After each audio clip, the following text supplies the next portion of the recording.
Have you ever looked at your paycheck, seen the amount deducted for taxes, and then read a headline about a massive billion-dollar company paying little to no income tax?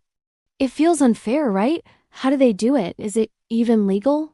Well, the short answer is yes, it often is.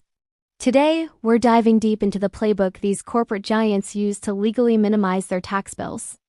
And trust me, it's a fascinating and sometimes frustrating world of loopholes, credits, and clever accounting. First up, let's talk about a classic strategy: tax havens and offshore accounts.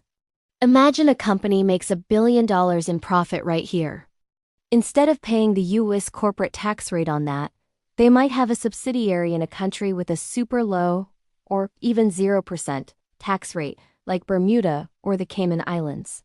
They then use complex internal transactions to shift those profits from the high-tax country to the low-tax one. A common way they do this is through intellectual property like patents or brand logos. The U.S. company pays a massive licensing fee to its own subsidiary in the tax haven. That fee becomes a deductible business expense in the U.S., wiping out the taxable profit here while the money piles up nearly tax-free overseas. It's a shell game, and they're masters at it. But they don't even have to go offshore. There are plenty of loopholes right here at home. One of the biggest is tax credits and deductions. Now, some of these are for good reasons, like encouraging research and development or investment in renewable energy.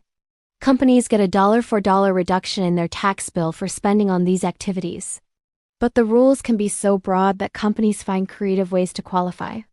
That fancy new coffee machine in the break room? Maybe it's part of an employee wellness initiative. That executive retreat to a golf resort?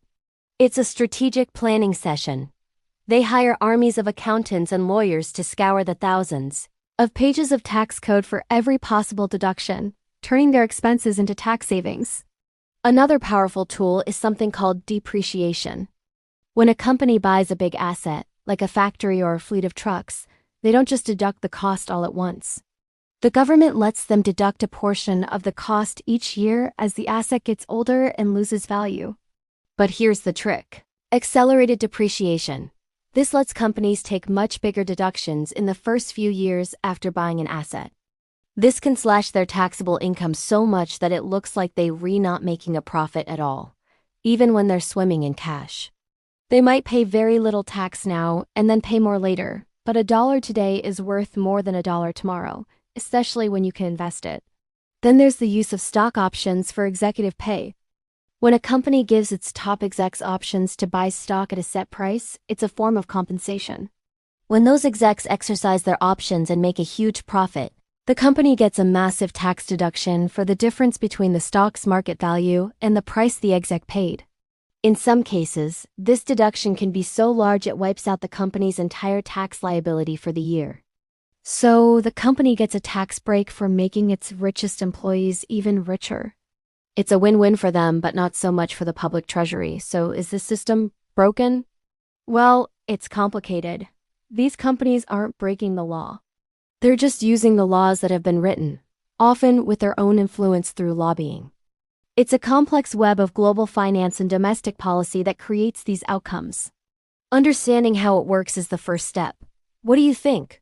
Should these loopholes be closed? Or are they fair game in a competitive global market? Let me know your thoughts down in the comments. I read every single one. And if you found this breakdown interesting, make sure to hit that like button and subscribe for more deep dives into how our world really works. Thanks for watching, and I'll see you in the next video.